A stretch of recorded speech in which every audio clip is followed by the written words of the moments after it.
We are 2 weeks away from the presidential debate, but there's speculation about whether former President Donald Trump will actually attend. This after the former president revealed Kamala Harris wants to change a rule regarding hot mics. Good Day's Robert Moses joins us now. And Robert, most folks would think that the former president would be fine with this rule. Yeah, it's sort of whiplash, Tashani and Dan. There is a hot debate taking place before the debate about whether the mics should be hot at all times. At the first debate, they were not. Kamala Harris would like them to be this time around. Donald Trump says she's trying to change the rules. Then he said he'd probably be all right with that. If this debate goes forward and is anything like the pre-debate duel, oh, we're in for some fireworks.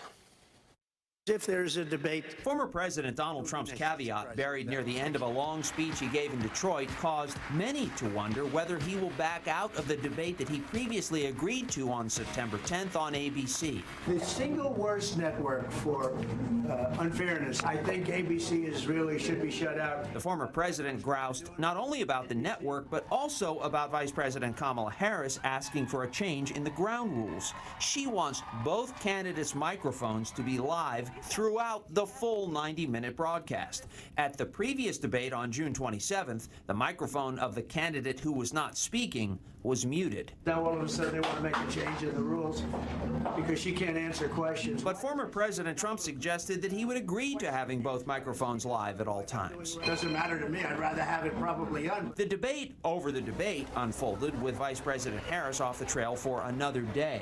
She and her running mate, Minnesota Governor Tim Walz, begin a bus tour in Georgia tomorrow. Second Gentleman Doug Emhoff speaks at a campaign event in the city this afternoon. The former president remained plenty visible. Before his speech in Detroit, he participated in a wreath-laying ceremony at Arlington National Cemetery exactly 3 years after a terrorist attack in Afghanistan killed 13 American service members as the U.S. pulled its troops out of the country. Former President Trump linked Vice President Harris to that chaotic withdrawal.